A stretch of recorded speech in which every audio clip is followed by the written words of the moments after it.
Hello, everyone. Well, I hope that we can expand on the conversation you've been having for the day. Um, my segment, as you know, is called Courage and Stepping into the New World. Now, we have to understand that humans are at the height and the best point of their history. As a species, we have seen the good and the bad. We've also experienced the indifferent.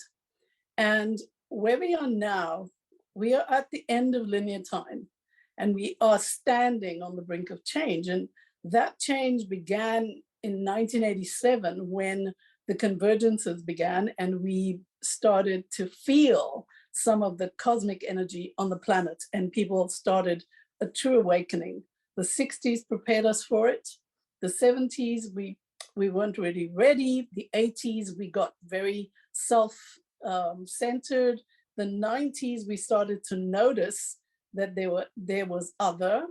And in the 2000s, we started to recognize time was changing. It was almost getting shorter, and we were starting to see impact much faster than before. Then came 2012, which was the end of time as we know it.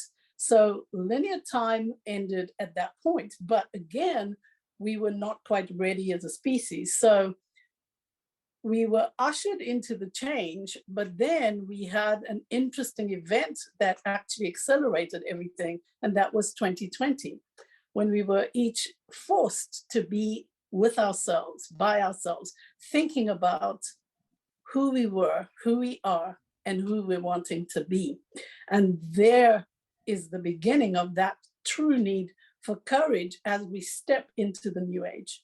And the new age, as predicted by various beings and people, was an age of coming into our own, and we certainly are. So we've long past critical mass. We are technically beyond the point where consensus reality can influence us as much as it used to in the past. So we're now in the age where each one of us has to demonstrate our own value, our own willingness to be the light in the world. And that's a very exciting thing. But not only is it exciting, it's also daunting. So from that space of the dauntingness of where we are, and if we recognize the cycles of time that we've already experienced, we begin to see that we as individuals we're creators first, manifestors second, and only after that are we truly physical beings. We have every ability to create a whole new world if we just started where we are. So each of us bringing our personal value, personal willingness, personal worthiness into the game, we are now on the brink of oneness and unity thinking, not hive mind necessarily, but unity thinking from the perspective that each one has value, each one has purpose. And if we each live and bring out that purpose and value, that we will together co-create the world of the future. What's missing, however, is personal responsibility, that sense that each of us are responsible for our effort, our contribution, and to learn to become a gift and contribution to the world. So when we think of that in terms of healing, and we think of it in terms of the fact that we are now in the eternal now, we are no longer in a linear space, we can begin by understanding we create our own reality. And if we know that we create our own reality, we can recognize that each of us contain a vibrant new world within us. And when we see that, we begin to see that healing is restoration, and healing is a recollection of the perfection of life. And if each of us come from that position, we change everything. Because as long as we hold that, what we think of most, we become. So the recognition that our thoughts, our feelings create reality, we create reality whether we know it or not. When we become more conscious of that and become more deliberate about it, we then create a new platform where each individual on the planet, all 7 billion of us, can contribute in a way that makes the world and life magical. So welcome to the world of endless possibility, because we live in a universe where every possibility is as valid as any other. And when we think about it from that point of view, the world already exists where there is no hunger. The world already exists where there is no war. So it just depends on how readily we focus on the world we want to see, the understanding that life is perfection no matter what, and that everything is acceptable. So we learn to judge nothing and accept everything.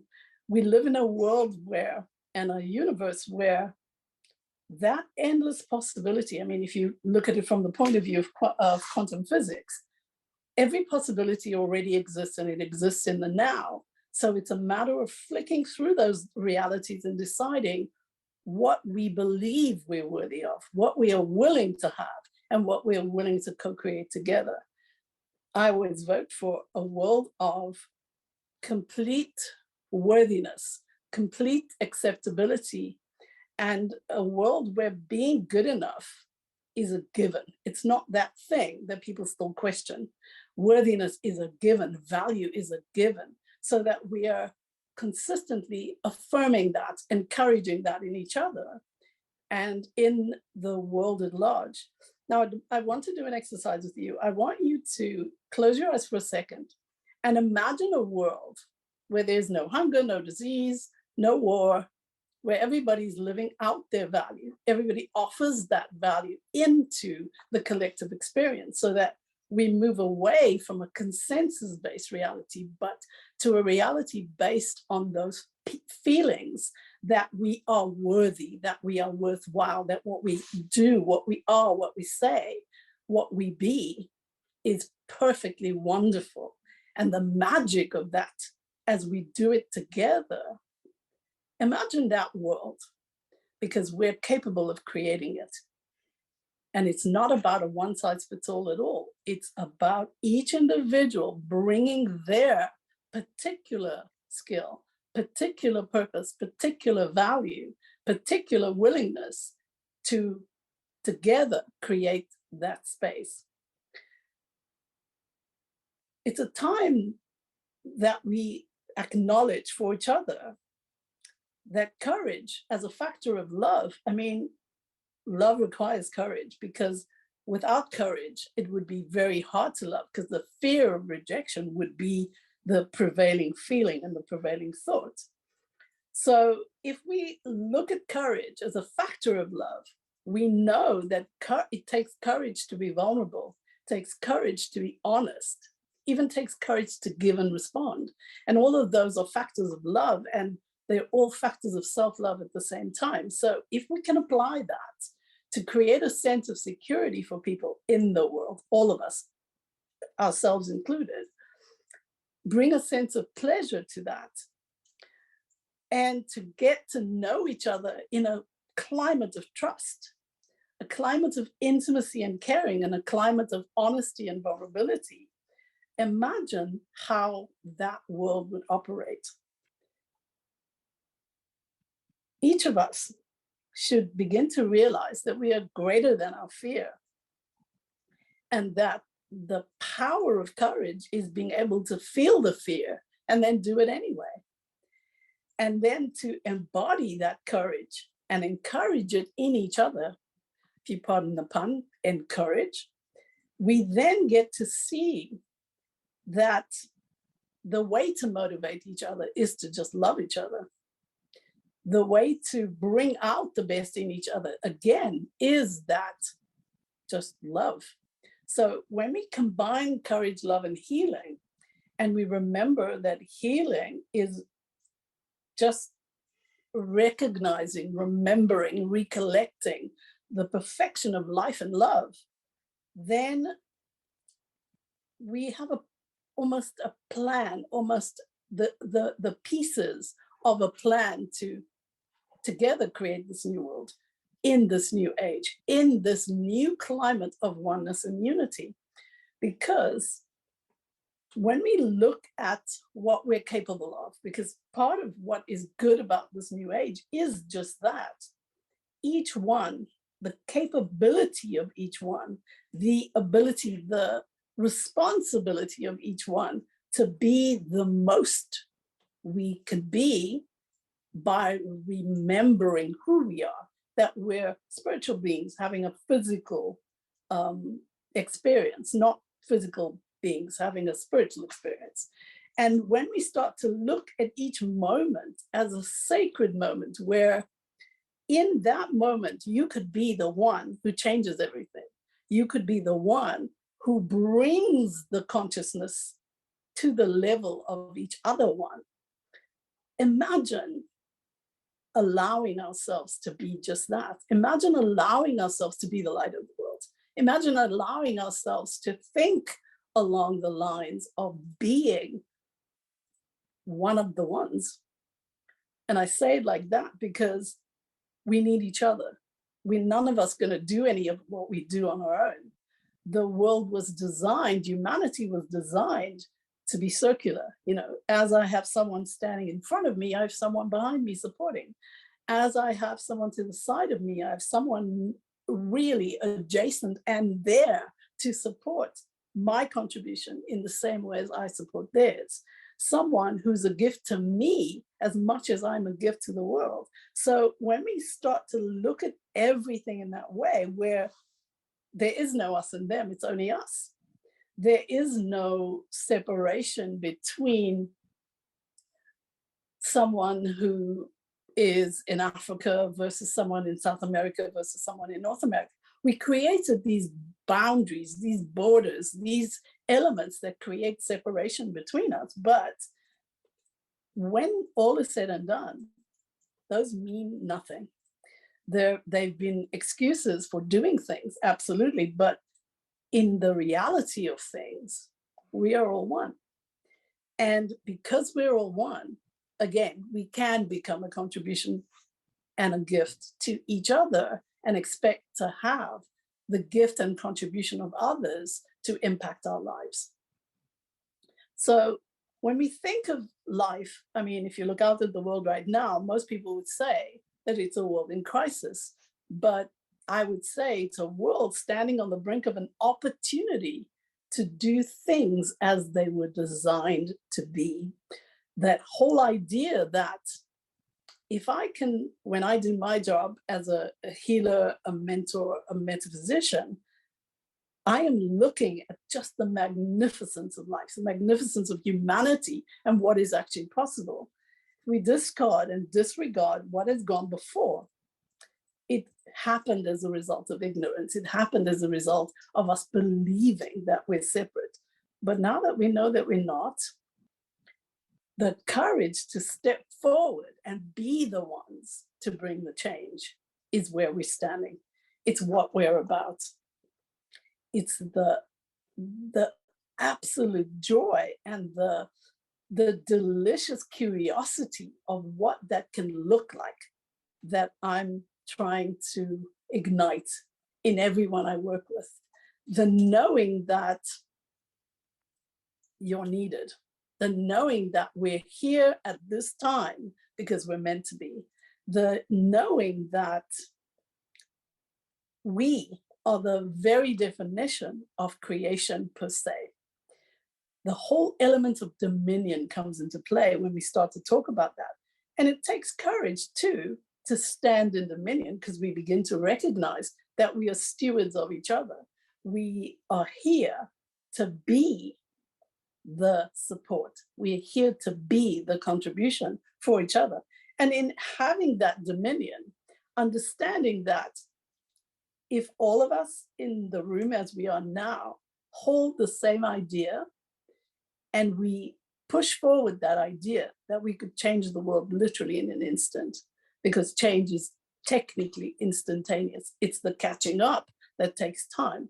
So when we can give to each other in a space of abundance and generosity, when we can respond to each other from a place of being unlimited, when we can respect each other and get to know each other from the place of the pure joy and the curiosity of how each one of us has shown up, then we can totally be humble and know that every moment we create from then on is new. There's no need to remember, what went before. There's no need to be reminded of the errors and mistakes that have happened before. We can then have that humility for intimacy with each other, that sense of like, I don't need to be afraid of anyone. I don't need to fear anything. There's nothing to fear if I'm creating the reality.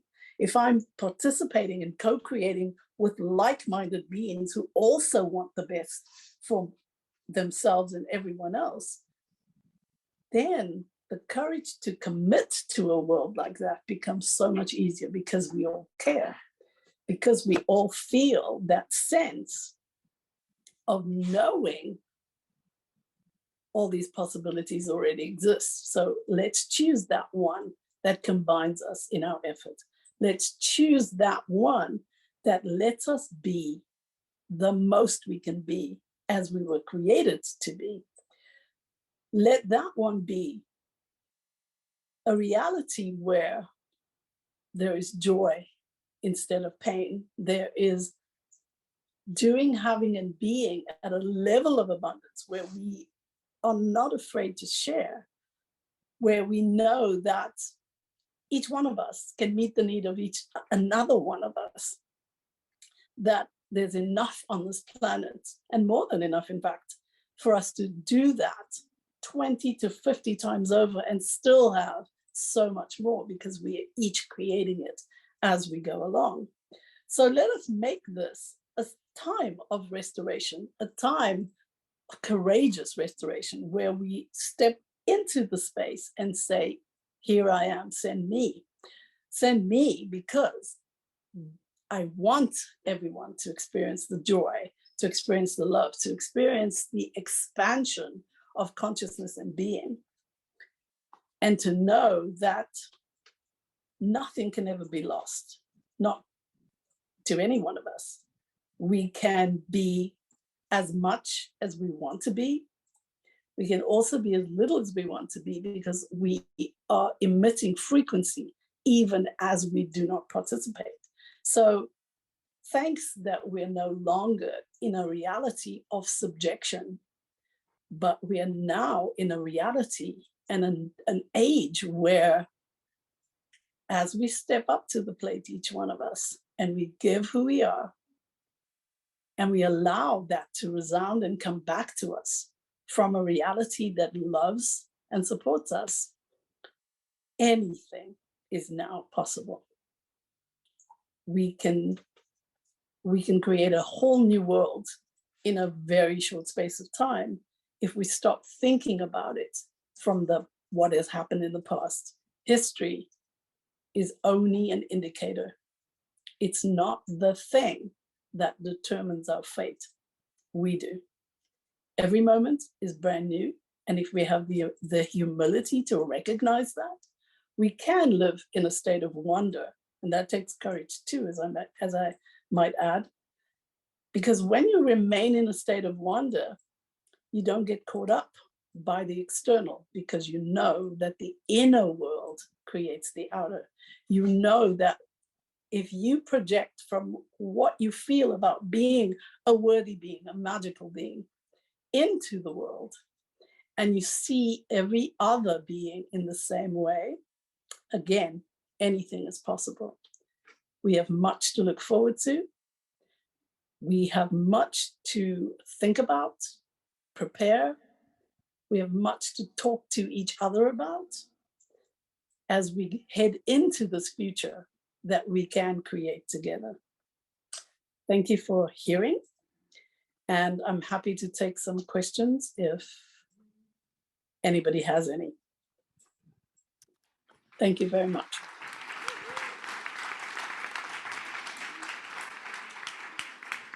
Thank you, Vanessa. So Vanessa can only hear me through this microphone. I'd love for you all to Yes? Oh, okay. So any questions? Ali has the microphone right over there. Hi, Vanessa. Hi So, there. hi. My question is, when we think about this human experience as a spiritual being, you ask us, imagine a world where we have no war, we have no poverty or something like this. My question is, we are here in this experience.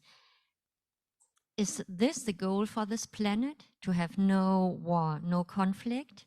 Because that's the reason why we are here as a soul. I want to experience love and I want to experience conflict. I want to experience all the things around, all the contrast.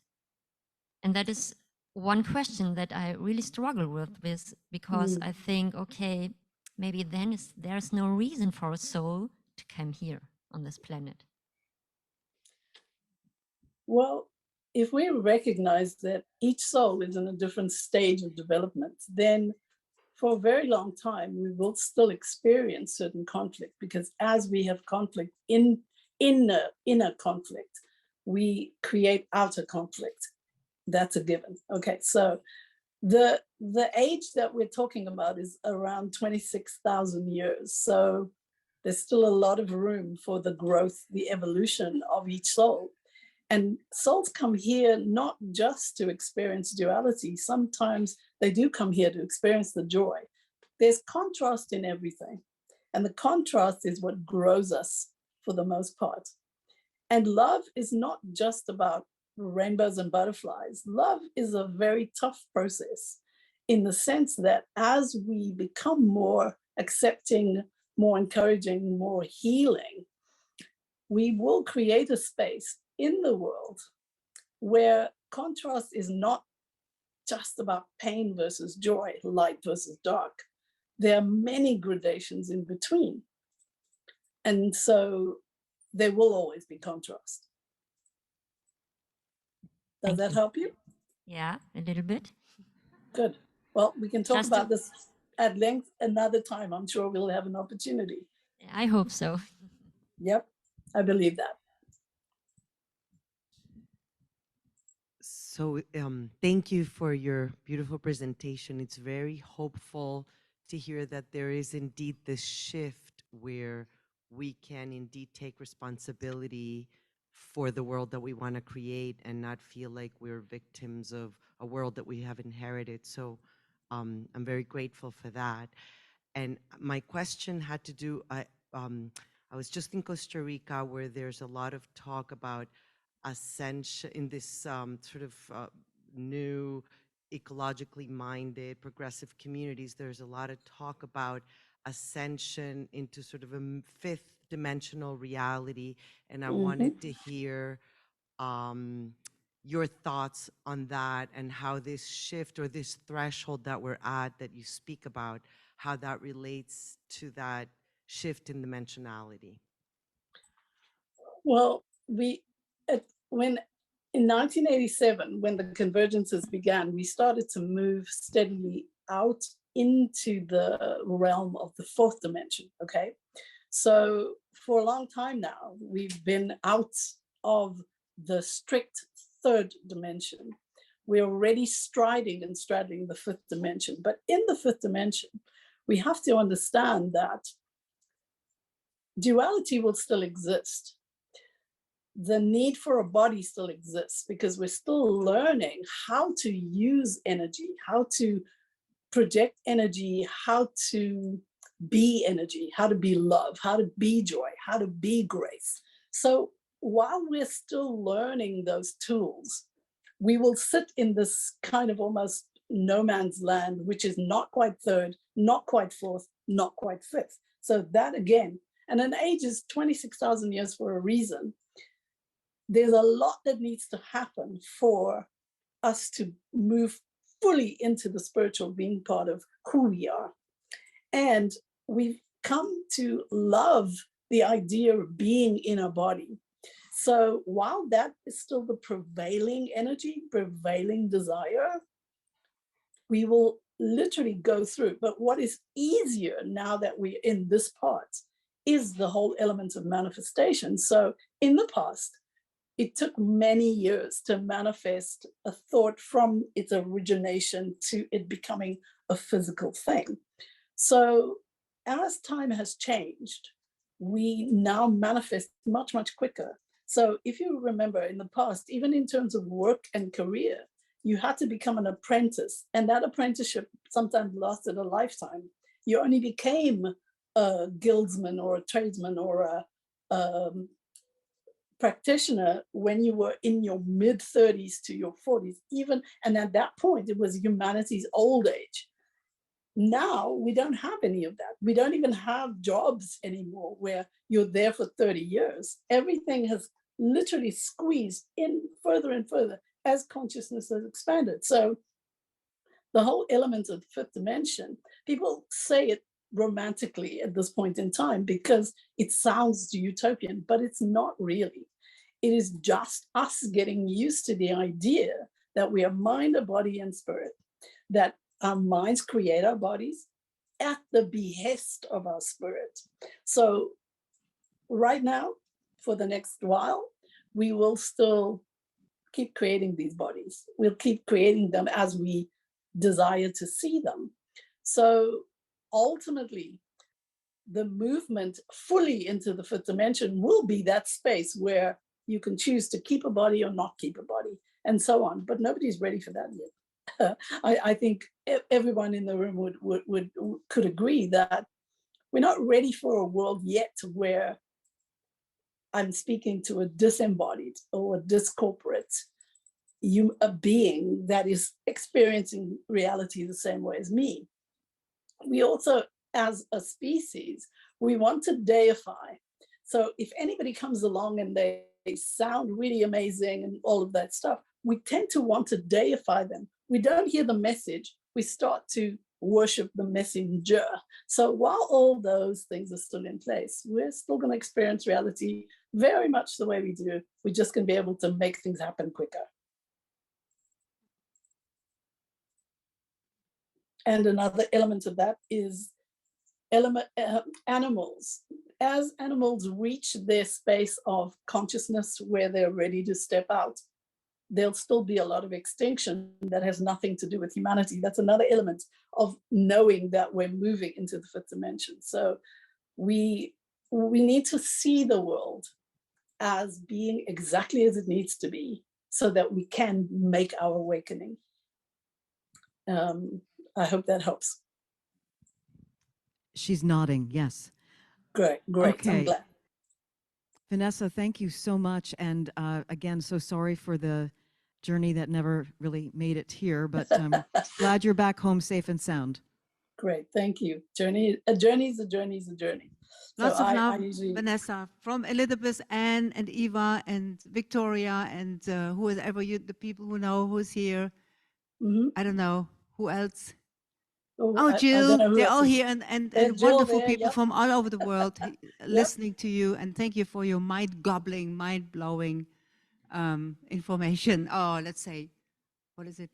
Knowing, wisdom. You're welcome. Big Very kiss. welcome. Big hugs. Thank you, everyone.